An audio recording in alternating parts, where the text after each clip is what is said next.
Hi there, it's Carol Doherty. I'm here for my Tuesday tips. I missed last week because I was on vacation and had no cell service or internet. So it was kind of awesome. But today, let's talk about successful habits that will help you become successful. I mean, who doesn't want to be a successful person? Well, there are habits that can help get you there. Particularly as a woman in STEM, I found there were certain things I had to do consistently and really make them habits. And habits are impulses to do behaviors with little or no conscious thought. So they're those things that become entrenched as part of you. And when you can master some of them and you get habits that are really helping you succeed and helping you move forward, you're going to be a whole lot better. Now, it's going to sound really kind of trite and it's a little crazy, but I love some of the habits out of Stephen Covey's 7 Habits of Highly Effective People. One of the habits, so here's my book, The 7 Habits. This is 30 years old, I think. So it's something that I've followed. Now, do I follow all 7 of them? No. I wish I could say I did, but I really don't. There are 3 of them that really jump out, and this is in the order that I practice them, not in the order of the book. So don't hold that against me. The first one is seek first to understand and then be understood. That's something that I have practiced throughout my career. And it really has helped me probably more than any other single habit that I developed. And the reason for that is I was often in a position where I was creating change. And when you're creating change, people are going to start pushing back on you. They're going to resist. They're going to struggle with what you have going on. And so you have to understand where they're coming from. Or you could force the change down their throats. And I know people who did that. That was never something I was comfortable doing. So I always worked to try to understand where are they coming from? What's going on for them? Why are they resisting? What are they worried about? What are their concerns? And if I paid attention to those, people would open up more and then be more receptive to what I was bringing to the table and the changes I was talking about. So that is absolutely my number one favorite habit. And you'll hear me talk about it all the time in many different places and ways, is to seek first to understand and then be understood. So master that one. The second one is the very last one in the book. It's Sharpen the Saw. I am a lifelong learner. I love learning new things. I'm always doing new stuff. In fact, next week I'm going to be doing a workshop with a business coach that I work with, because it's important to keep learning. My business can't grow if I'm not growing. I couldn't grow in my jobs, take on new responsibilities, new roles, unless I was learning new things.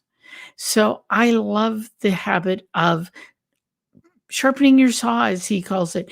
Where are you learning? What are you working on? Learning new things, listening to new ideas, being curious.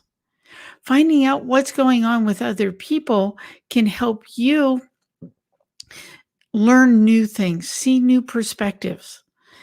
Because we think we know all. If we're working on a project or we're working on something, it's real easy to get caught up in the idea that we have the whole picture. We can see everything that's going on. We can't. I don't know a person who can do that. And so being curious about what else is going on and learning from other people, asking questions, getting feedback, getting insight, checking out what other people's perspectives, it's going to make you better, smarter, and more effective if you do that, because you're going to be seeing new and different things.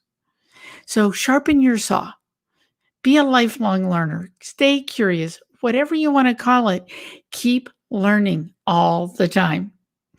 Then the third one, and this is an interesting one, I've always liked it, is begin with the end in mind.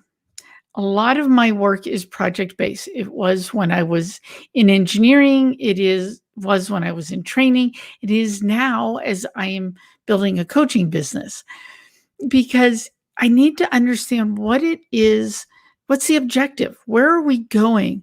What is it we're trying to accomplish? And then I can work backwards to what do I need to do today to get where I want to go? I've been working on a new program that I'm going to be launching soon.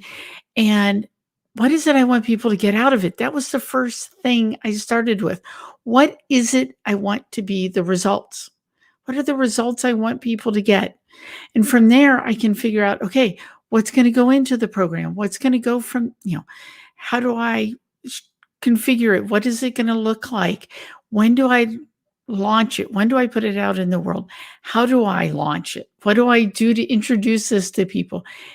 All of that started with where do I want to be at the end? What is the outcome I want people to get? Without understanding that, I couldn't be building the program. I wouldn't know what steps I need to be taking.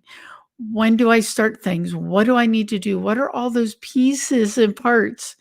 You can't figure that out if you don't know where you're going. And it's true in your career. Where do you want to go? You may not know what do you want to be when you grow up. I never did. And I can tell you 30 years ago, when I started my career, actually longer than 30 years ago, but even 30 years ago, I would never have envisioned myself sitting here in this seat talking to a bunch of people live on YouTube and on Instagram about building their careers and helping advance their career as a woman in STEM. I never saw that. Didn't even know it was possible. So beginning with the end in mind, it may not be truly the end of the road. Where do you want to be when you retire? It might not be that if you're thinking in terms of your career, but where do you want to go next? What's that next step? If you're not happy with where you are, or even if you are and you're learning and you're growing, if you're always sharpening your saw, you're going to outgrow where you are. So what's that next step? If you think about where do you want to go next, that's the next end, right? That's your next stopping point.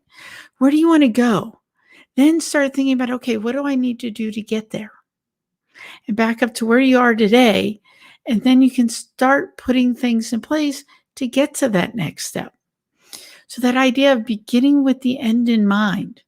And the end doesn't have to be the final end. It's the end of this segment of your career journey. I look at my career, it's very true. I look at careers as kind of journeys, like I'm taking a road trip across the country. I've done several of those. And it's where do you want to go? What's your next stopping point? Doesn't have to be where are you going to be in 30 years, 20 years, 10. Where do you want to be in 2?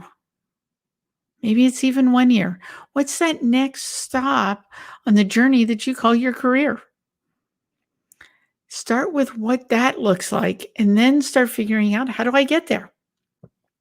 So these are the 3 habits that I have really incorporated into my career, my life, and helped me move up, be promoted multiple times in a short period of time. I think I got 3 promotions in 3 years. And several of those were jobs that should have lasted 3 years each. So I should have been in those roles for like 6 years before 3 years and then be promoted. I was in it for a year and then I got promoted. And then instead of 3 years, it was in another year, here's another promotion. And it was because I really worked at understanding what was going on for other people, constantly learning and being curious and putting myself out there, stretching for that next thing. I didn't see any of those promotions coming, but I was always willing to learn and to take on new things and do new stuff. I was a lifelong learner. And then I always like to start with, okay, where do I need to be? If I'm on this project or I have this thing I've got to solve, what is that end result? And then how do I get there? and back it up and go to work from there. That helped me figure out how to create a career that I ended up doing most everything I wanted to do and was able to shift and make changes to suit me because I set myself up to succeed. So, those are my three favorite tips. Again, seek first to understand and then be understood. Sharpen your saw, always be learning, become a lifelong learner, and then begin with the end in mind. Think about what's that next thing or how do I get this project done? What's the end result? And then figure out what you're going to do to get there. If you do those three things, and yes, they're all out of the 7 habits of highly effective people, but I've been doing them for over 30 years and they've worked for me. And it's helped me get me where I am today. And it's allowed me to create the opportunity to help other people build the careers that they want. If you have questions or you want to know more about career planning, DM me, reach out to me, subscribe to my YouTube channel. I am doing a challenge right now where I'm doing 20 videos in 20 days. So subscribe to my YouTube channel. It's caroldoherty.tube. And you can go check it out, subscribe, and see what I've got going on over the next 20 days. Thank you, and have a great day.